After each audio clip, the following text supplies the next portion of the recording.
सबसे बड़ी राजनीति। इंडिया जीतने के लिए ही इस मंच पे सभी लोग बैठे हैं। सबसे बड़ी रणनीति। वन नेशन वन इलेक्शन का जो कमेटी रचा दिया है, आप सब देखा है, कमेटी का रिपोर्ट आएगा। सबसे बड़ा इम्तिहान। सीट शेयरिंग अब शुरू होगा, हम लोग सब लोग सफल होंगे। सबसे बड़ा घमासान। इंडिया अलायंस बीजेपी को चुनाव में आसानी से हरा देगा।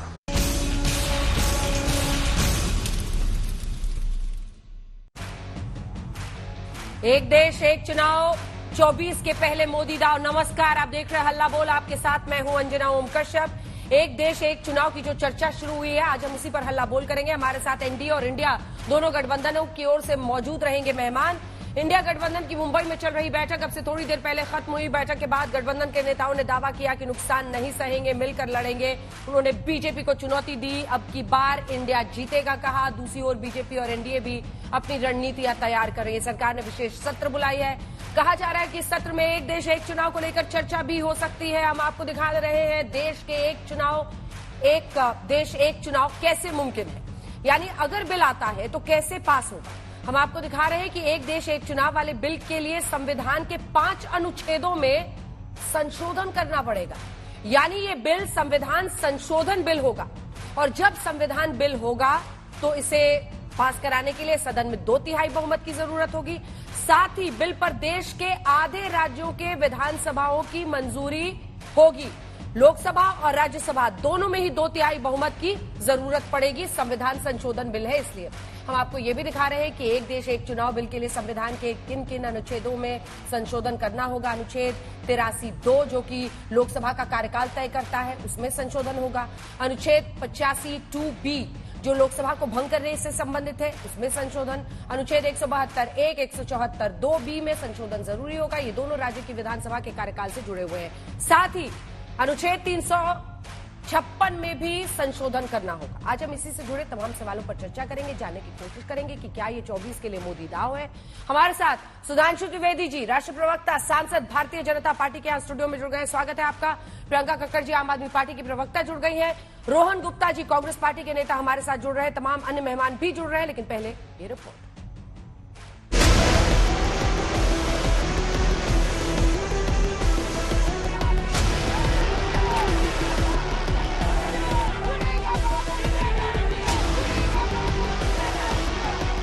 एक तरफ विपक्षी गठबंधन इंडिया का जमावड़ा मुंबई में मोदी सरकार के खिलाफ ताल ठोक रहा था और दूसरी तरफ सरकार ने एक देश एक चुनाव पर अपनी मंशा साफ कर दी। रामनाथ कोविंद पूर्व राष्ट्रपति की अध्यक्षता में कमेटी बना दी गई। सरकार के बुलाए हुए 18 से 22 सितंबर वाले विशेष सत्र में एक देश एक चुनाव बिल लाने की संभावना पर सरगर्मी बढ़ गई है। वन नेशन वन इलेक्शन का जो कमेटी रचा दिया है, आप सब देखा है, कमेटी का रिपोर्ट आएगा, उसके बारे में चर्चा विमर्श होगा।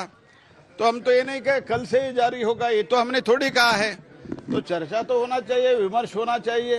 अरे स्पेशल सेशन मणिपुर जल रहा था तो आपने नहीं बुलाया, कोविड के वक्त नहीं बुलाया, जब अब चाइना अपनी जमीन हड़प कर ले रही है, कब्जा कर लिए, उसके लिए नहीं बुलाया। तो ये देश चलाने की रीत नहीं है, ये आहिस्ता आहिस्ता डिक्टेटरशिप की तरफ जा रहे हैं। विपक्षी गठबंधन कह रहा है कई सालों तक लूट की, अब सिलेंडर की कीमत घटाकर छूट दे रहे हैं, हम बेरोजगारी महंगाई के खिलाफ लड़ेंगे। बीजेपी हुंकार भरी चुकी है कि हम भ्रष्टाचार, परिवारवाद और तुष्टीकरण को देश से भगाकर ही दम लेंगे। ये बात भी सच है कि जैसे जैसे हम करीब आते जा रहे हैं, एक कदम आगे बढ़ते जा रहे हैं, तो इंडिया के विरोधी दल में घबराहट हो रही है। और हम सारे लोगों ने तय किया है कि आने वाले चुनाव में हम तानाशाही के खिलाफ लड़ेंगे। अब तो हम यही चाहते हैं कि अब तेजी से काम हो। तो आज ही तय कर लिया है लोगों ने कि अब तेजी से हम लोग अभी से शुरू कर देंगे। अब कोई ठिकाना नहीं है, चुनाव समय के पहले भी हो सकता है, कोई ठीक नहीं है। इसलिए हम लोगों को भी तो अलर्ट रहना पड़ेगा।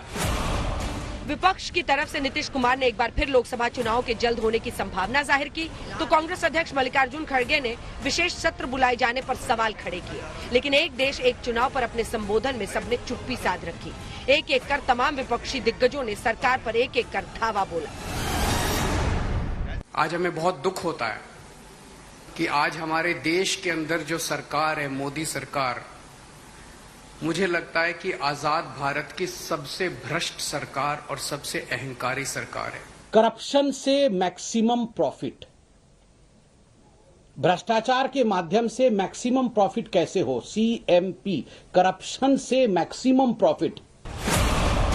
विपक्षी नेताओं ने मंच से सीट शेयरिंग पर खुलकर गठबंधन की कोशिशों का जिक्र किया। कहा, हम एकजुट हैं, अब बीजेपी का जीतना नामुमकिन है। अगर 400 से लेकर 450 सीटों पर सीट शेयरिंग फॉर्मूला विपक्ष ढूंढ लेता है तो बीजेपी की मुश्किलें बढ़ेंगी। राहुल गांधी ने मंच से दम भी भरा कि मंच पर बैठे नेताओं के पास देश की 60% आबादी का समर्थन है।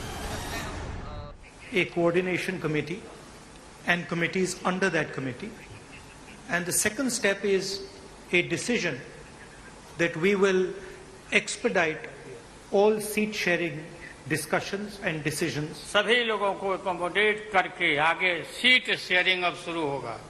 सीट शेयरिंग, और सीट शेयरिंग में हम लोग सब लोग सफल होंगे, कोई दिक्कत कठिनाई नहीं होगी, कहीं कोई हर्डल नहीं होगा। तो सब मिल करके और सारा अच्छा काम कर रहे हैं, तो सबको लेकर के आगे बढ़ाना है। और तो इसीलिए जरूरी है कि अब सब लोग, अब अच्छा हो गया है, सब लोगों को अपना अपना अधिकार था, तो लेकिन अब इतना ज्यादा हम कोशिश करते रहे, बहुत कहते रहे कि जरा मिल जाइए, तो बात समझते समझते हो गया। किसी ने सीट शेयरिंग करवाने की जिम्मेदारी ली है, किसी ने मीडिया की जिम्मेदारी ली है। मुझे पूरी उम्मीद है कि आने वाले समय के अंदर पूरा भारत इकट्ठा होगा और इस अहंकारी, भ्रष्टाचारी, तानाशाही सरकार का पतन का कारण बनेगा। जब लालू यादव की बारी आई, उन्होंने इसरो के वैज्ञानिकों से कहा कि मोदी को सूरज तक ले जाएं और जनधन खाते पर भी सरकार को घेरा। हम एक नहीं थे, एक मंच पर एक एक उम्मीदवार खड़ा नहीं होते थे, उसका खमियाजा देश को भुगतना पड़ा। आपको क्या लगता है कि लालू जी बैठ के वहां चिंतन करेंगे देश में किस प्रकार से विकास हो? आपको क्या लगता है लालू प्रसाद यादव जी बैठ के वहां पर चिंतन करेंगे कि देश में चमचमाती सड़कें बने? कदाचित नहीं। वो केवल चिंतन करेंगे हमार दुईगो बबुआ का की होई।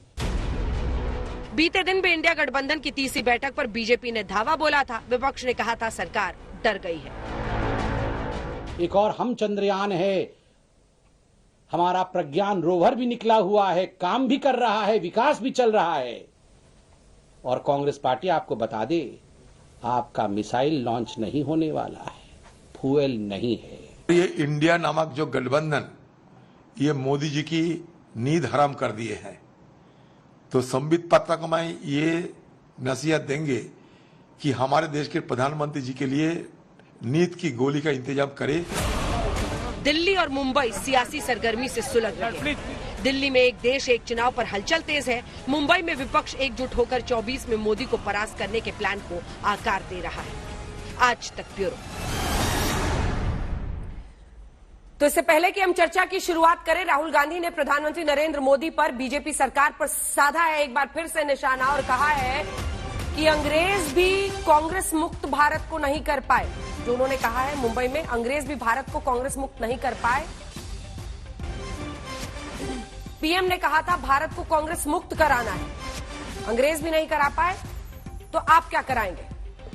मुंबई के कांग्रेस दफ्तर में पहुंचे हैं राहुल गांधी। सुधांशु त्रिवेदी जी, राष्ट्रीय प्रवक्ता सांसद बीजेपी के, यहां पर हमारे साथ जुड़ गए हैं।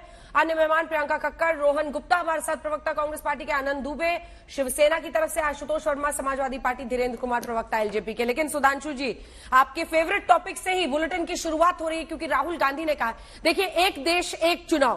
पहले तो आप सांसद हैं, देश में सरकार की मंशा क्या है? कमेटी आपने बनाई है, स्पेशल सेशन बुलाया है, क्या बिल लाने वाले हैं? कुछ तो स्पष्टता लाइए इस पर। और दूसरा, राहुल गांधी कह रहे हैं कि अंग्रेज नहीं कांग्रेस मुक्त करा पाए, आप क्या कराएंगे? देखिए, संसद का सत्र शुरू होने जा रहा है और इसमें कहीं कोई चीज ढकी छुपी रह नहीं सकती है। संसद के सत्र में क्या क्या कार्रवाई आएगी, ये बिजनेस एडवाइजरी कमेटी, उसमें विपक्ष के भी लोग होते हैं, उनके साथ आकर डिस्कस होता है। तो जैसे ही उसकी डेट फिक्स होगी और आकर तय होगा, सबको पता लग जाएगा कि कौन कौन से बिल आने वाले हैं, कौन कौन सी चीजों का प्रारूप आने वाला है। तो इसमें कोई सरप्राइज, अचानक और छुपाकर लाकर ऐसा करने का तो विषय ही नहीं है। और जो भी विषय होगा उसमें पक्ष प्रतिपक्ष अपना विचार रखेंगे। तो मुझे लगता है कि सरकार क्या करने जा रही है, यह विषय जिस समय संसदीय प्रबंधन समिति की बैठक होगी स्पष्ट हो जाएगा। हां, जहां तक राहुल गांधी जी ने एक बात कही कि कांग्रेस विमुक्त नहीं कर पाए, अंजना जी मैं कहना चाहूंगा, शायद यह सेंटेंस बोलने के लिए मुंबई से ज्यादा मुफीद जगह नहीं हो सकती थी। यही वो जगह है जहां पर दिसंबर 1885 में एक अंग्रेज अधिकारी एलन ऑक्टेवियम ह्यूम ने कांग्रेस की स्थापना की थी, और उसी मुंबई में बोल रहे हैं। अरे जनाब, आप तो अंग्रेज युक्त थे, अंग्रेज के द्वारा बने थे, वाइसराय डफरिन का आशीर्वाद लेके बने थे। और पहले अध्यक्ष गोमेश चंद बनर्जी, जिन्होंने मुंबई के पहले सत्र की अध्यक्षता की थी, वो बाद में जाके इंग्लैंड में बस गए थे, लंदन में जाके।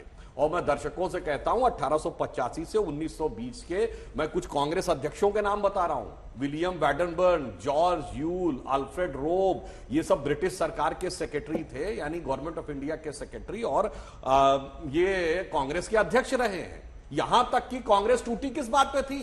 पहली जो कांग्रेस में टूट हुई सूरत 1907, किस मुद्दे पे? क्योंकि कांग्रेस कहती थी पूर्ण स्वराज की बात नहीं करनी है, केवल वाइसराय की एग्जीक्यूटिव काउंसिल में कंसेशन प्राप्त करने, यानी अंग्रेजों से केवल मोहलतें लेनी है। लेकिन अभी तो उन्होंने कर्नाटक, हिमाचल में आपको हराया है ना, उस संदर्भ में भी तो इसको देखिए, वो कह रहे हैं कि आप कांग्रेस मुक्त नहीं कर पाएंगे भारत को। इसी बिंदु पे आ रहा था। परंतु क्या हुआ, ये तो 100-125 साल पहले की बात हो गई, मगर मानसिकता आज तक नहीं गई। देखिए, लंदन में जाके कौन बोला कि भारत में लोकतंत्र खत्म हो गया है? और मुझे आश्चर्य है कि जो लोग defenders of democracy like England and America, why they are oblivious of the fact, ये शब्द कौन बोला? आज भी जाके राहुल गांधी बोले। और मजे की बात यह कि जब आके कर्नाटक जीत गए, कहते लोकतंत्र की विजय हो गई। जब उनको सर्वोच्च न्यायालय से राहत मिल गई, कहते लोकतंत्र की विजय हो गई। मगर अंग्रेजों के दरबार में जाकर गुहार लगाना कि उनको, वो भी अपने लाभ हानि के तराजू पे तौल के, कि चूंकि मैं हार गया हूं इसलिए भारत में लोकतंत्र खत्म हो गया है और आप हस्तक्षेप क्यों नहीं कर रहे हैं, तो मैं सिर्फ ये कहना चाहूंगा, मानसिकता वही पुरानी है जो हम लोग कहते थे कि मतलब वो पुरानी अंग्रेजों की जो मानसिकता थी कि वही राग अंग्रेजियत का पुराना सुनाते बड़े लोग नामी गिरामी, वो आज तक कांग्रेस के चरित्र में दिखाई पड़ रहा। ठीक है, रोहन जी आपका जवाब इस पर। राहुल जी कह रहे हैं कांग्रेस मुक्त नहीं कर पाया, अंग्रेज भी नहीं कर पाए, तो ये क्या करेंगे? ये कह रहे हैं आप कांग्रेस युक्त। लेकिन इन सबको छोड़िए, विशेष सत्र आ रहा है और आज उस मंच से आज कमेटी भी बनी है एक देश एक चुनाव पर, लेकिन फिर भी उस मंच से एक देश एक चुनाव पर कोई प्रतिक्रिया नहीं आई। इसकी क्या वजह थी? अंजना जी देखिए, पहले तो देश के साथ गद्दारी करने वाले लोग, गोडसे को अपना भगवान मानने वाले लोग, तिरंगे का विरोध करने वाले लोग, राष्ट्रगान का विरोध करने वाले लोग और लोकतंत्र और संविधान का विरोध करने वाले लोग आज इस मंच पर आकर इतनी बड़ी बात कर रहे हैं, उनको शर्म आनी चाहिए। खून का एक कतरा भी उन्होंने देश की आजादी के लिए नहीं बहाया। भारत छोड़ो आंदोलन का इन्होंने विरोध किया, अंग्रेजों का पेंशन इन्होंने खाया, और सवाल कांग्रेस से पूछ रहे हैं। शर्म आनी चाहिए आपको। जो सरदार पटेल की आप बातें करते हैं, आपको शर्म आनी चाहिए। वो सरदार पटेल कांग्रेस, गुजरात कांग्रेस के 25 साल तक अध्यक्ष थे, और आपकी ये मजबूरी है कि आज भी अपनी राजनीति चलाने के लिए कांग्रेस के नेताओं के नाम पे अपनी रोटियां सेकनी पड़ रही है, क्योंकि आपने देश के लिए कुछ नहीं किया। मैं आपको, क्योंकि इतिहास के बहुत जानकार हैं, तो इनको मैंने जवाब दे दिया। अब आज मैं आज की बात कर रहा हूं। अंजना जी देखिए, जिस प्रकार से इंडिया गठबंधन आगे बढ़ रहा है, पहली 2 बैठकें हुई, भाजपा ने कभी सोचा भी नहीं था, क्योंकि ये जो गठबंधन है सिर्फ गठबंधन नहीं, ये वैचारिक रूप से हर तरीके से गठबंधन साथ में जुड़ रहा है। जिस तरीके से हमारी बैठकें बढ़ती जा रही है, भाजपा ने कॉपी करना चालू किया कि जहां जहां इंडिया वहां एनडीए, पर वो भी फेल हो चुका। इंडिया की बैठक होती थी, पीछे पीछे एनडीए आता था। आज इनको अपनी 38 पार्टी के नाम नहीं मालूम है। इंडिया आगे बढ़ रहा है, कॉन्क्रीट इश्यूज पे आगे बढ़ रहा है, और जिस प्रकार से इंडिया संगठन, और टिकट का भी आज हमने कह दिया कि ये हर बार मुझसे भी आपने सवाल पूछे थे कि टिकट डिस्ट्रीब्यूशन, वो भी हमने समय बद्ध तरीके से कह दिया कि 30 सितंबर तक ऑलमोस्ट हम सीट शेयरिंग की जो है वो भी फाइनल कर लेंगे। अब भाजपा बोलेंगे क्या? उनके पास बचा क्या है? जो पार्टी अंजना जी 9 साल से शासन में है, हाँ। जो पार्टी के नेता बड़े बड़े वादे करते हैं, आज उनके पास एक भी वादे की कंप्लीशन गिनाने की हिम्मत नहीं है। वो गोल्ड पोस्ट बदल के हर रात बात करते हैं। किसानों की आय दुगनी की करने की बात हो, महिला की बात हो, 2 करोड़ नौकरियों की बात हो, कौन सा वादा पूरा किया? और जैसे ही चुनाव पास में आते हैं, इनकी नैया डूबने लगती है, बौखलाहट चालू हो जाती है। जैसे ही 2 बैठक हुई, उनको जो दाम है रसोई गैस के वो 200 रुपए कम करने पड़े। और अभी तो शुरुआत हुई, आगे आगे देखिए क्या क्या होता है। एक बैठक में देश की जनता को फायदा होगा। अब जनता को समझना होगा। लेकिन रोहन जी, ठीक है, मैं एक एक करके आ रही हूं सबके पास। प्रियंका जी, इतना बड़ा मंच था, विपक्षी नेता एक साथ थे। अरे हमने देखा है पिछले सत्र में ही दिल्ली सर्विसेज बिल उन्होंने पास करा लिया। अगर एक कमेटी बन रही है, अगर सूत्रों के हवाले से खबर आ रही है कि एक देश एक चुनाव का बिल आ रहा है, आज इस मंच से किसी नेता ने यह देश को क्यों नहीं बताया कि उनकी राय, उनकी सोच इस पर क्या है? क्या अगर अचानक से ये बिल ले आते हैं और बिल पास करा लेते हैं क्योंकि इनके पास है बहुमत और इतने राज्य भी हैं कि ये वहां की विधानसभाओं से पास करा सकते हैं, फिर आप लोग बस ऐसे चेहरा ताकते रह जाएंगे और बोलेंगे इन्होंने बम्बार्ड कर दिया जी, इन्होंने बुलडोज कर दिया? अरे आपकी तैयारी क्या थी? आज आप लोगों ने क्यों नहीं बताया कि एक देश एक चुनाव पर आप लोग क्या करने वाले हैं? अंजना जी, यहाँ पे सुधांशु जी तक को नहीं पता कि किस लिए सत्र बुलाया जा रहा है, तो हाइपोथेटिकल बातों पे क्या बात करते हैं? ये बता दें कि इसी बात पे हो रहा है। देखिए, एक बिल ये लेके आया, कमेटी तो बन गई है, रामनाथ कोविंद की अध्यक्षता में बन गई है। अब पता नहीं, हो सकता है मणिपुर पर चर्चा करें, हो सकता है महंगाई दर, आरबीआई की दरें क्रॉस कर गया है सीलिंग, उस पर चर्चा करें, हो सकता है रिकॉर्ड तोड़ अनएम्प्लॉयमेंट पर चर्चा करें, हो सकता है कि महिलाओं को बैठकर जमीन पर एफआईआर के लिए लगातार धरने करने पड़ते हैं, उसलिए चर्चा हो। तो हम ऐसे कैसे हाइपोथेटिकली बता सकते हैं? पर यहाँ पे चलो हाइपोथेटिकली बात कर लेते हैं। अंजना जी बात बता दीजिए। अभी इन्होंने कुछ दिन पहले आपको याद होगा एक बिल आया था appointment of chief election commissioner का। हाँ। उसमें सुप्रीम कोर्ट ने कहा था कि इस कमेटी में 3 लोग होंगे, एक तो चीफ जस्टिस ऑफ इंडिया होंगे, एक प्रधानमंत्री मोदी होंगे और साथ में एक एलओपी होंगे, ताकि एक बैलेंस बन के चलता रहे इलेक्शन को कैसे कंडक्ट करना है। उसका क्या किया? उसको नलिफाई कर दिया इन्होंने कहा नहीं, प्रधानमंत्री होंगे, प्रधानमंत्री के कैबिनेट के मिनिस्टर होंगे और एलओपी होंगे, ताकि 2:1 फिर से बीजेपी जीत जाए। तो ये एक बहुत खतरनाक संकेत है कि इनका जब मन करता है ये सत्र बुला रहे हैं, बिना चर्चा के, बिना बताए क्या बिल है पेश करते। आप मेरे सवाल को मजबूत कर रही हैं, मैं यही तो कह रही हूं। आपने खुद ही बताया कि कैसे चीफ इलेक्शन कमिश्नर के अपॉइंटमेंट को लेकर पूरी प्रक्रिया में बदलाव किए गए हैं। ऐसे में एक देश एक चुनाव वाले बिल पर आप लोगों ने चुप्पी साध लिया। आज इतने बड़े मंच हमने उस पर भी बोला, क्या बोला है? किसी ने नहीं बोला, सिर्फ विशेष सत्र पे बोला। अब उन्होंने बोला कि ये डर गए हमसे। 200 रुपया इन्होंने 2 मीटिंग के बाद कम कर दिया एलपीजी का। इन्होंने अपनी पहली एनडीए की बैठक कर ली 2 मीटिंग के बाद। रविशंकर प्रसाद एक पीसी करें, फिर सुधांशु जी आती है। क्या गरीबों के कल्याण के लिए कोई प्रामाणिक विकल्प सामने आया?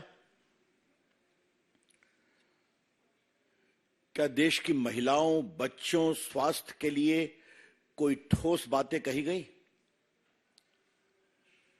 क्या भारत की संप्रभुता, सुरक्षा, आतंकवाद के खिलाफ प्रामाणिक संकल्प का कोई संकेत दिया गया? और क्या देश के विकास, ढांचागत और औद्योगिक विकास की कोई रूपरेखा प्रस्तुत की गई?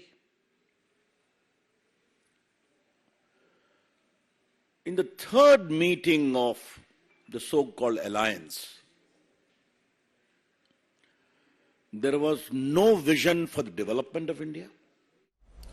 तो रविशंकर प्रसाद प्रेस कॉन्फ्रेंस करते हुए बीजेपी की तरफ से उन्होंने कहा कि कोई भी विकास की नीति या विजन यानी कोई भी रोड मैप नहीं दिखा है। आप उनकी बातों का जवाब दे रहे थे, आप लोग स्पष्ट क्यों नहीं कर रहे हैं? बीते दिन पहले खबर आई कि बिल लाएंगे, एक देश है, बहुत गंभीर चीज है सुधांशु जी। इससे पूरे देश की जो राजनीतिक व्यवस्था है वो परिवर्तित हो सकती है। जो सबसे बड़ी दलील इसके खिलाफ दी जाती है कि वो फेडरल व्यवस्था जो देश का है उसके खिलाफ है। आप क्या करेंगे जिन राज्यों में सरकार 2 साल 3 साल है? आप कहीं पे सस्पेंड करेंगे, कहीं पे कब चुनाव करेंगे? क्या मंशा है आप लोगों की? इस पर चर्चा कैसे होगी? देखिए, मैं उस बात का भी जवाब देता हूं। पहले 2 पंक्ति में जो प्रियंका जी ने कहा उसका जवाब दे दूं। आम आदमी पार्टी जब सत्र के बारे में बोलती है तो बहुत हास्यास्पद लगता है, क्योंकि इनकी दिल्ली विधानसभा का सत्रावसान होता ही नहीं है। मतलब दिल्ली विधानसभा परमानेंट सेशन में रहती है और मिलती साल में एक बार है केवल बजट पास करने के लिए। तो संसदीय व्यवस्था का मजाक उड़ाना किसे कहते हैं कि बरसों बरस सत्र चलता रहे, वो इन्होंने दिखाया। दूसरा वर्ड इन्होंने यूज किया हाइपोथेटिकल, मुझे समझ में नहीं आता है। आज लालू प्रसाद यादव जी का वक्तव्य अगर आपने देखा होगा, उन्होंने कहा ये लोग हमारे ऊपर आरोप लगाए थे कि स्विस बैंक में पैसा रखे, कुछ हो नहीं बता पाए। अब वो भूल गए कि आरोप लगाने वाले बगल में बैठे थे, केजरीवाल जी ही एकमात्र व्यक्ति थे जो नाम लेके बोले थे। बाकी हमारे किसी नेता ने विपक्ष के नेताओं का नाम लेके नहीं बोला था, इन्होंने एक एक का नाम लेके बोला था। इसमें शरद पवार जी का भी नाम था, लालू यादव जी का भी बोला था। वो हाइपोथेटिकल में भूले जाते हैं कि क्या है। अब मैं बताता हूं, ये जो बात हो रही है वन नेशन वन इलेक्शन वाली बात, इसमें तो मैं बड़ी सामान्य सी बात कहना चाहता हूं। 1967 तक ये होता था, विपक्ष के भी कई लोग कई मौकों पर ये बोल चुके हैं, मगर समस्या ये है कि यहां तो वन कोलिशन वन कोऑर्डिनेशन नहीं हो पा रहा है, यानी एक गठबंधन एक संयोजक नहीं हो पा रहा है। तो बेचारे क्या बात करें वन इलेक्शन के ऊपर, ये वन नेशन के ऊपर क्या बात करें। देखिए 3 बार मिले, 3 बार मिलके क्या हुआ, मिले, मीटिंग, ईटिंग एंड गोइंग, कुछ हुआ नहीं। पटना, बेंगलुरु, सीट शेयरिंग पर बोला है, नेताओं ने बोला है, खुलकर बोला है, स्टेज से मैं वही तो कह रहा हूं, रिकॉर्ड बोला है। 3 बार में ये कह रहे हैं हम मिलेंगे, हम मिलके लड़ेंगे, हम सीट शेयरिंग करेंगे। केजरीवाल जी ने क्या बोला, कोई सोशल मीडिया देखेगा, कोई देखेगा। अरे भाई ये कोई ये क्या कॉन्स्पिक्यूअस संदेह के घेरे में, मतलब एक भी चीज टेंजिबल, यानी जिसे कहते हैं यथार्थपरक, स्पष्ट रूप से 3 बैठकों में जो नहीं ला पाए, मुझे लगता है कि वो एक चुनाव और एक के ऊपर क्या बात करेंगे। वैसे जब ये शुरुआत तो कांग्रेस से एनडीए का संयोजक कौन है?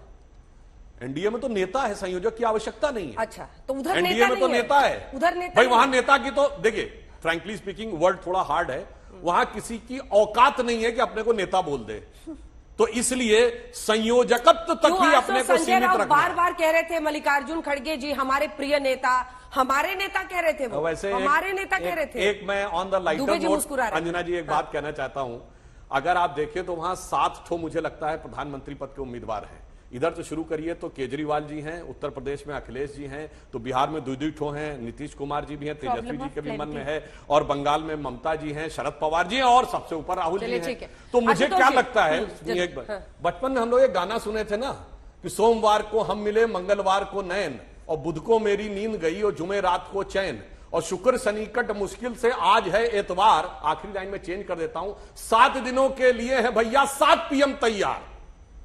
चलिए 7 दिनों के लिए 7 PM वाली कहानी तो बहुत पुरानी हो गई है, अभी तक उस तरह से भिड़ते हुए कोई दिखा नहीं है। लेकिन आशुतोष वर्मा जी, वन नेशन वन इलेक्शन पर 2018 की बाइट है आज तक के पास, जिसमें अखिलेश जी ने कहा बहुत अच्छा है, आप इसको लागू कीजिए 2019 में।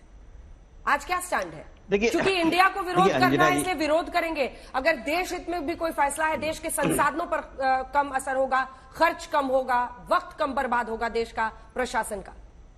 आशुतोष जी नहीं, देखिए अंजना जी ये बहुत बड़ी बात है और आज तक इसमें शाबाशी मिलनी चाहिए कि सबसे पहले इस चीज को ब्रेक किया उन्होंने, लेकिन अभी भी कयास है।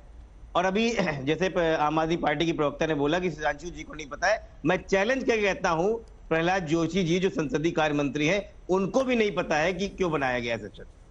तो ये कयासों की बात है, अगर कयासों की बात की जाए तो ये बिल्कुल कयासों के हिसाब से बात करनी चाहिए। तो मुझे नहीं लगता है कि सुधांशु जी या पार्टी कयास नहीं हो सकता है ना, भारत की एक राजनीतिक पार्टी पर एक ऐसे विषय पर जो कि वर्षों से चला आ रहा है, उस पर आपका स्टैंड तो नहीं हो सकता है ना, सिर्फ इधर उधर का। नहीं, एसपी का क्या स्टैंड है? समाजवादी पार्टी का क्या स्टैंड है वन नेशन वन इलेक्शन पे? वन नेशन वन इलेक्शन एक बड़ी चीज है और डेफिनेटली इसके कई फॉर्स और अगेंस्ट काम है, और जब भी हम देखते हैं तो उसको वित्तीयों के बारे में देखते हैं, हमें सेनाओं का कैसे हम लोग ने अरेंजमेंट करना होता है, एडमिनिस्ट्रेटिव, और बड़े सरफेस पे देखना पड़ता है। लेकिन इसमें क्षेत्रीय घटकों की बात भी करनी पड़ती है, इसमें संघीय ढांचा की बात करनी पड़ती है, इसमें संविधान संशोधन बड़े बड़े आपने बताए उसमें भी करनी पड़ती है। तो ये तो जाहिर है कि इन 5 दिनों में ये नहीं होने जा रहा है। तो मुझे लगता है कि जब 5 दिनों में भी नहीं होने जा रहा है तो इस पे बात करके भारतीय जनता पार्टी सिर्फ और सिर्फ अपने ऊपर बने हुए 3 मेजर दबाव वो हटाना चाहती है। ठीक है। नंबर 1 दबाव जो पिछले एक मिनट बहुत देर से बात समय मिला है। नंबर 1 दबाव, जो पहला दबाव अडानी और मोदी जी के बीच में जो नया एक गठबंधन आया है उसके बारे में। नंबर 2 दबाव, जो अक्साई चीन का हिस्सा चाइना ने अपने नक्शे में दिखा दिया है, उसके बारे में बता नहीं पा रहे। और तीसरा, सफलतापूर्वक इंडिया अलायंस की अभी तक जिसमें कई बार लड़ाई लड़ाने की कोशिश करी, 7 पीएम, ये पीएम, फलाना पीएम की बात करने की कोशिश की, वो सफलतापूर्वक यहाँ पर हो गई है। और आपकी बात आपको इनको बताना चाहिए कि जब हम लोगों को लेके आनंद दुबे जी, कुछ तो बात हुई होगी ना आप लोगों में। वन नेशन वन इलेक्शन, अगर एक साथ लोकसभा विधानसभा चुनाव का कल से चर्चा शुरू हुई है, फिर से कमेटी आज बना दी गई है, तो कुछ तो बात हुई होगी। आप मुंबई में ही है ना दुबे जी, आप लोग तो मेजबानी कर रहे हैं, होस्ट है पूरे, तो कुछ तो बताइए आप लोगों का स्टैंड क्या है। या फिर एक बार फिर कहेंगे कि देखिए जी अचानक से ले आए, देखिए अचानक जी बिल पास कर लिया। अरे स्टैंड क्या है, स्ट्रैटेजी क्या है आपकी? अंजना जी नमस्ते। देखिए हमारी जो 31 तारीख और 1 तारीख की मीटिंग है, ये पूर्व नियोजित थी इंडिया को लेकर, कि इंडिया के नेता मिलेंगे, आपस में बातचीत होगी, कैसे चुनाव लड़ा जाएगा, कैसे बीजेपी को हराया जाएगा। ये तो कल से एक खबर आई है ट्विटर के माध्यम से, आज पत्रों के माध्यम से, कि एक विशेष सत्र आएगा। जब सत्र आएगा, जब उसमें बातें आएंगी, तो जरूर उस पर रणनीति बनेगी। आज आदरणीय मल्लिकार्जुन खड़गे जी ने कह दिया कि भाई कोरोना के विकट संकट में भी विशेष सत्र आपने नहीं बुलाया, मणिपुर की हिंसा पर आपने एक विशेष सत्र नहीं बुलाया। ठीक है, आपका सत्र लाना अधिकार है, आप लाइए। तो सत्र में क्या बातें आप लाते हो, उस पर उस समय हम प्रतिक्रिया जरूर देंगे। अधीर रंजन चौधरी भी यही कह रहे हैं, उद्धव ठाकरे साहब भी यही कह रहे हैं, हम लोग भी यही कह रहे हैं। बट मेन मुद्दा क्या है? अभी सुधांशु भैया कह रहे थे, अरे भैया इनके यहाँ तो बड़े बड़े नेता हैं, 7 दिन के 7 नेता हैं। महाराज, जिस पार्टी में, जिस क्रिकेट टीम में सभी खिलाड़ी अच्छे होते हैं, वो टीम अच्छा खेलती है। अगर एक ही आदमी अच्छा खेलेगा तो बाकी 10 लोग क्या करेंगे? तो टीम कैसे जीतेगी? हमारे यहाँ यदि हर नेता मजबूत है तो अच्छे से जीतेंगे, आपको बुरी तरह परास्त करेंगे। उसी के लिए तो हम रणनीति बना रहे हैं। तीसरी मीटिंग में ही आप सुधांशु जी से इस पर प्रतिक्रिया लूंगी। धीरेन्द्र जी, आपको तो एकदम ही नहीं पता होगा, सुधांशु जी को ही जब नहीं पता, आपको तो बिल्कुल ही पता नहीं होगा। सुधांशु जी, एक कंक्लूडिंग रिमार्क जल्दी से आपसे लेते हैं। ये जो पूरी प्रक्रिया है, क्या करने वाले हैं आप लोग, क्या करने वाले हैं इस सत्र में? कुछ तो बताइए, कुछ तो संकेत दीजिए। इतना बड़ा बदलाव ला रहे हैं देश के सामने, अगर कमेटी अब बनाई है, मंशा क्या है? विशेष सत्र है तो कुछ ना कुछ तो आप लोग करने वाले हैं। यूसीसी लाएंगे, महिला आरक्षण बिल लाएंगे, क्या करने वाले हैं सर? देखिए, यदि मैं किसी भी प्रकार की कोई टिप्पणी करता हूं तो यह संसद की बिजनेस एडवाइजरी कमेटी के अधिकार क्षेत्र में सीधा हस्तक्षेप होगा। इसलिए मैंने कहा कि संवैधानिक प्रक्रिया संवैधानिक संस्थानों के द्वारा पूरे नियम सम्मत तरीके से हो रही है, और जब आप सार्वजनिक किया जाएगा तो सबके सामने आ जाएगा। अब जैसे सत्र की बात थी, ये 2 दिन पहले सबके सामने आई ना, तो जब ये सत्र की बात आई तो सत्र में कार्य क्या होंगे वो भी बात सामने आ जाएगी। परंतु मैं आनंद जी की बात पे एक बिंदु पे उत्तर दे दूं बस। खड़गे जी ने यह कहा कि कोरोना के दौरान सत्र नहीं बुलाया गया। मैं विनम्रता से कहना चाहूंगा, क्या यह बात हास्यास्पद नहीं है? कोरोना के दौरान लॉकडाउन लगा हुआ था, सत्र बुलाया जा सकता था क्या? मणिपुर के दौरान सत्र नहीं बुलाया गया, मणिपुर के दौरान संसद सत्र में थी, और सत्र के दौरान जिस समय आप ही लोगों ने हल्ला मचाया कि हम कोई कार्रवाई नहीं चलने देंगे, मगर दिल्ली के बिल के ऊपर डिस्कशन होने देंगे, तब मणिपुर किनारे कर देंगे, और जब प्रधानमंत्री मणिपुर पर बोल रहे होंगे तो हम एक सवाल का जवाब दीजिए। जब आपके शासन में अब 5 या 6 महीने बचे हैं चुनाव से पहले, तब आप कमेटी बना रहे हैं वन नेशन वन इलेक्शन पे, इसका क्या मतलब है?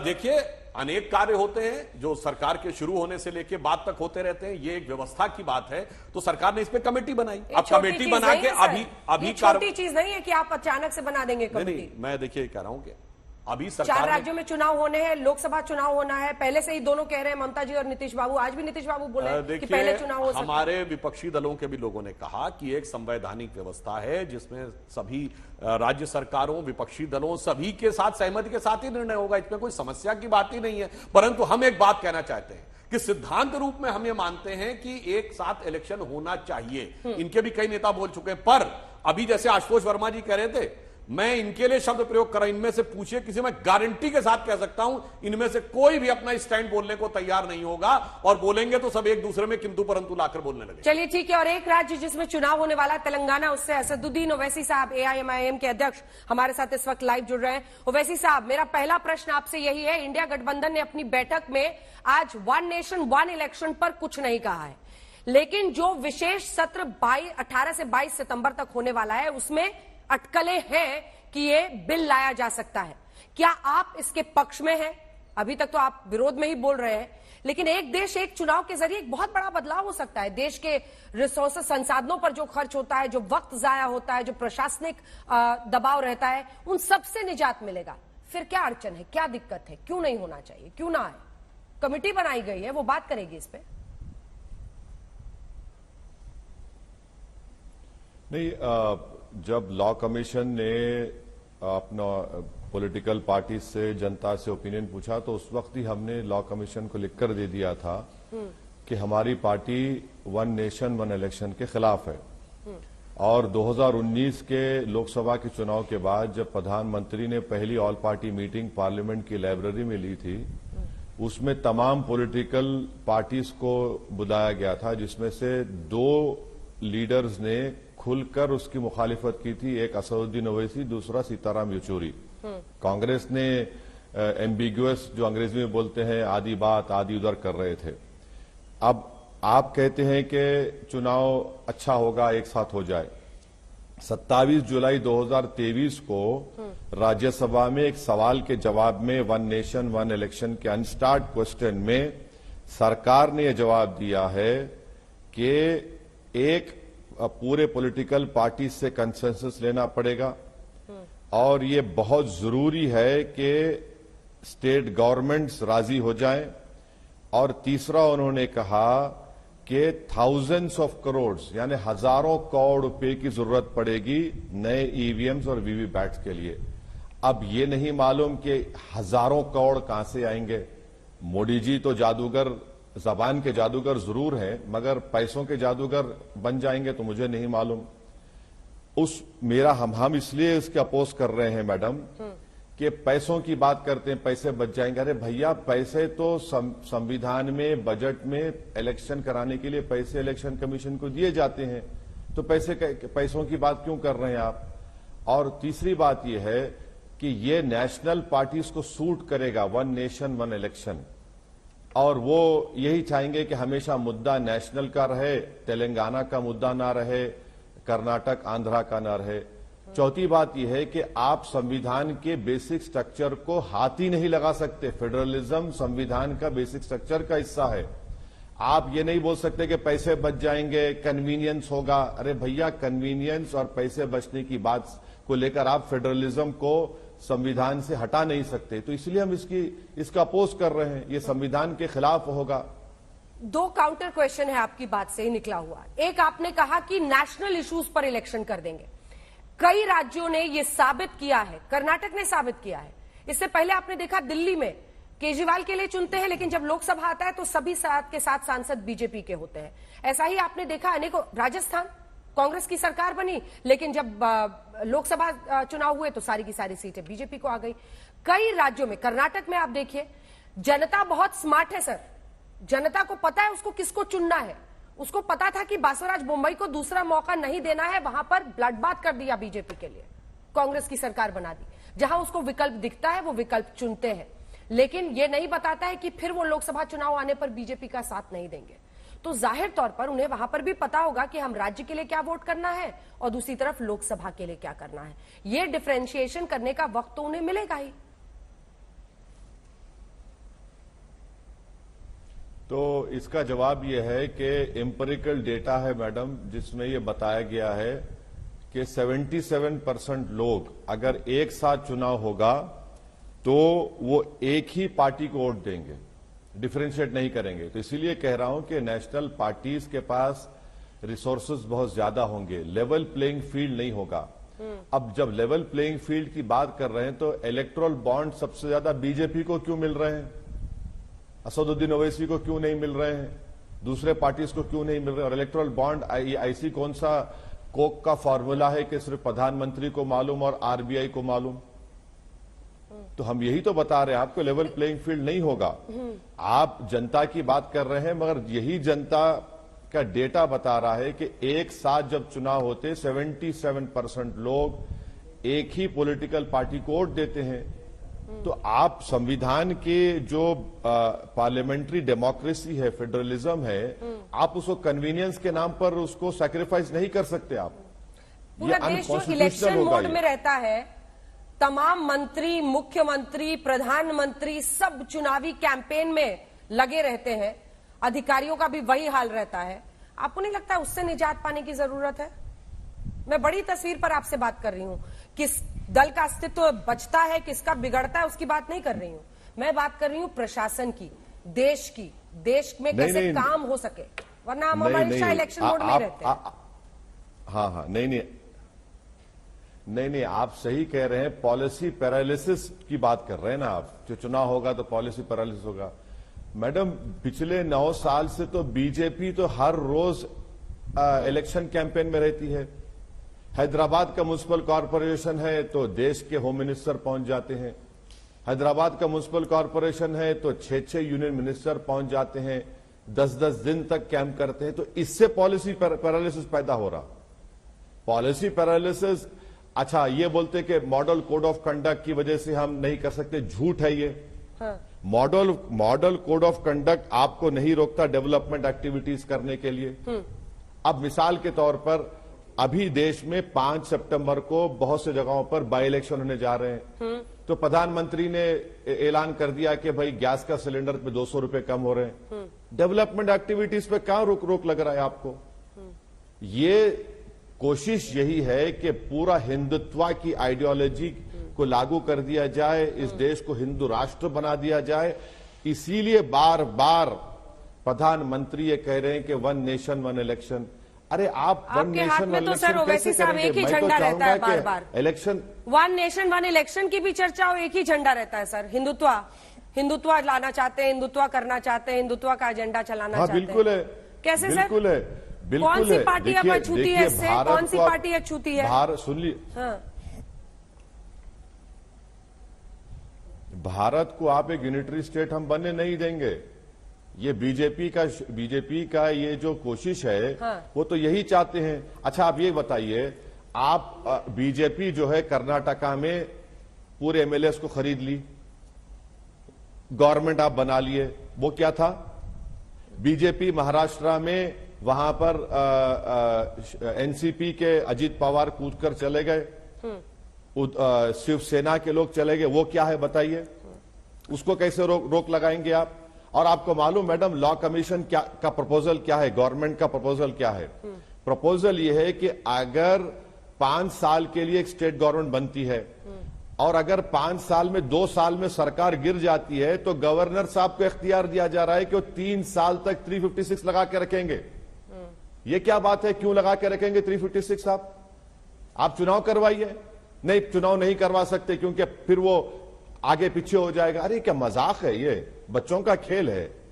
इसीलिए तो संविधान में ये चीजें लिखी गई थी। ठीक है। आपके आर्टिकल 172 और 174 है, तो इसके ऊपर आपको चलना पड़ेगा।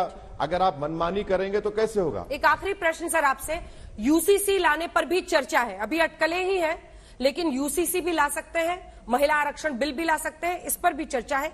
एक प्रतिक्रिया आपकी इस पर। नहीं, यूसीसी लाना है तो प्रधानमंत्री खड़े होकर जाकर छत्तीसगढ़ में कह दें कि यूसीसी लाएंगे, वहां के ट्राइबल लोग जवाब दे देंगे उनको। मध्य प्रदेश में ट्राइबल एरिया में जाकर कह दें यूसीसी लाएंगे, राजस्थान जाकर कह दें ला लें। आप वुमेन रिजर्वेशन की बात कर रहे हैं तो क्या ओबीसी रिजर्वेशन होगा नहीं होगा, उसमें बता दीजिए हमको। और तीसरी बात यह है कि यूसीसी की बात कर रहे हैं तो हिंदू अनडिवाइडेड फैमिली के टैक्स रिबेट सबको मिलेंगे नहीं मिलेंगे? दायरे से बाहर कर दें यूसीसी में तो? हाँ, कई जगहों पर चर्चा है कि यूसीसी में ट्राइबल्स को उस दायरे से बाहर कर दें। यूसीसी कहां होगा मैडम? तो देखिए फिर यूसीसी कहां होगा? इस देश में 1.5 करोड़ ट्राइबल तो नॉर्थ ईस्ट में है और 9 करोड़ के करीब दूसरे स्टेट्स में है।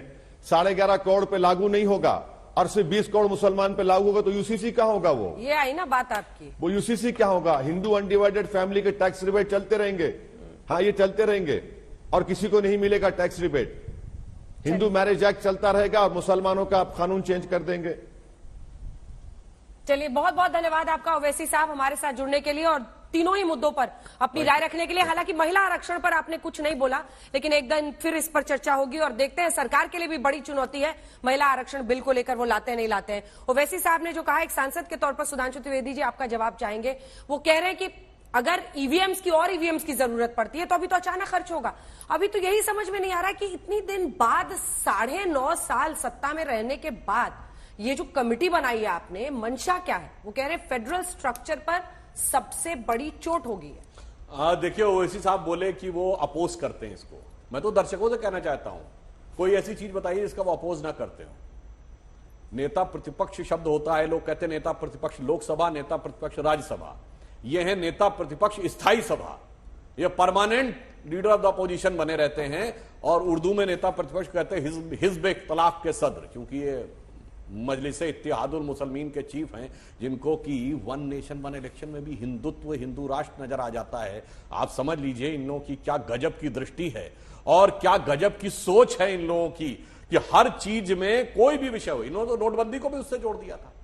इसलिए जो कुछ वो बोल रहे हैं वो अपने एजेंडा के तहत बोल रहे हैं, और इसमें उनका ना कोई संवैधानिक चीज से मतलब है ना कुछ। ये वो व्यक्ति हैं कि दूसरी पार्टी जो भी हो लड़ने वाली, पहली पार्टी सदैव बने रहते हैं पूरे भारत में, हैं एक ही जगह के सांसद, मगर लड़ने के लिए कश्मीर से कन्याकुमारी तक हर जगह तैयार है। ठीक है प्रियंका जी, आपका रिएक्शन। सुधांशु जी ने सब कुछ बताया, पर ये नहीं बताया, एक बहुत वाजिब सवाल था, हमने भी इस पे ऑब्जेक्शन दर्ज किया था कि ये बता दें कि अगर एक कोई ऐसी सरकार आ जाती है मित्रकाल में जो खरीद फरोख्त की राजनीति करके दूसरी सरकार को तोड़ देती है, उनके विधायक खरीद लेती है, हाँ। तो उस टाइम पे क्या करेंगे? उस टाइम पे क्या प्रोविजन है सुधांशु सर कि दोबारा इलेक्शन नहीं करवा सकते और गवर्नर को रखेंगे और प्रेसिडेंट रूल लगाएंगे? कितने राज्यों में प्रेसिडेंट रूल लगा देंगे आप? ये सवाल उन्होंने भी उठाया था, अचानक सरकार गिर गई। मैं याद दिलाना चाहता हूं, ये वो लोग सवाल उठा रहे हैं 356 का प्रयोग किया जाता है जब कानून व्यवस्था समाप्त हो गई। आपको पता 1980 में जब इंदिरा गांधी जीत के आई तो जनता पार्टी की सारी राज्य सरकारें बर्खास्त कर दी गई। किस आधार पे? कि चूंकि केंद्र में हम जीत गए हैं तो अब इनको कोई नैतिक अधिकार नहीं है राज्य में शासन करने का। याद करिए, ढांचा गिरने के बाद उत्तर प्रदेश की हमारी सरकार बर्खास्त करते समझ में आता, ये हिमाचल, राजस्थान, मध्य प्रदेश को बर्खास्त की गई थी। ये दर्शाता तो प्रियंका जी आपको सवाल ये पूछना चाहिए था कि जिन लोगों के साथ आप खड़े हैं उन्होंने क्या ताबड़तोड़ सरकारें बर्खास्त की हैं जो आप कह रहे थे। मतलब वो तो छोड़िए, हरियाणा और एनटी रामाराव जी की सरकार, एमजीआर की सरकार, वो सब छोड़िए। मैंने तो वो बात कही कि एक साथ आपने दर्जन भर सरकारें बर्खास्त कर दी ये कह के कि इनको नैतिक अधिकार नहीं, क्योंकि केंद्र में हम जीत गए तो राज्य में आप नहीं रह सकते। जल्दी से एक रिएक्शन धीरेन्द्र जी से, क्योंकि उनकी एक बार भी बात नहीं हो पाई है। धीरेन्द्र जी, आपको तो बिल्कुल ही आइडिया नहीं होगा, कुछ समझ में आ रहा है क्या करेंगे 18 से 22 सितंबर को? सबसे पहले तो कमाल का चैनल और कमाल के आपके सूत्र कि सूत्र पर ही सत्र चला रहे हैं अंजना जी। वाह, विपक्ष में तो पूरा मजा ही आपने खराब। अरे प्रभु, अब सुनिए, इतना मजेदार सूत्र सत्र गढ़े हैं तो ये भी तो सुनिए कि कल चलाई खबर और आज सुबह कमेटी के गठन की बात आ गई। ये सब अचानक कैसे ही हो गया हवा में? इसीलिए तो आप सबसे आगे है ना। मुंबई का पूरा जायका आपने बर्बाद कर दिया। अब देखिए कि हमारे अपने मुख्यमंत्री पर बड़ा दर्द हो रहा है अंजना जी। कोई मुंबई गए थे, 4 घंटे आज उनको लाइव काटा है। उनकी जितनी भी शिकायतें हो, लेकिन हम लोग अपना काम करते रहते हैं। बोलिए धीरेन्द्र। नहीं, आप लोग बिल्कुल किए हैं, लेकिन मैं बता रहा हूं कि लालू प्रसाद जी मोदी जी को चांद पर भेज दिए। हमारे मुख्यमंत्री जी को कहां भेज दिए? चौकी पर धड़ाम से पटक दिए। गए थे पीएम बनने के लिए, मोदी जी जा रहे हैं चांद पे, नीतीश कुमार जी आ गए चौकी पे। अरे हम लोग तो लालू जी बोले हैं कि सूर्य के पार अब इसरो के साइंटिस्ट भेज दें प्रधानमंत्री नरेंद्र मोदी को लेकर। आप सभी का बहुत धन्यवाद हमारे साथ जुड़ने के लिए। देश दुनिया की बाकी खबरों के लिए देखते रहिए आज तक।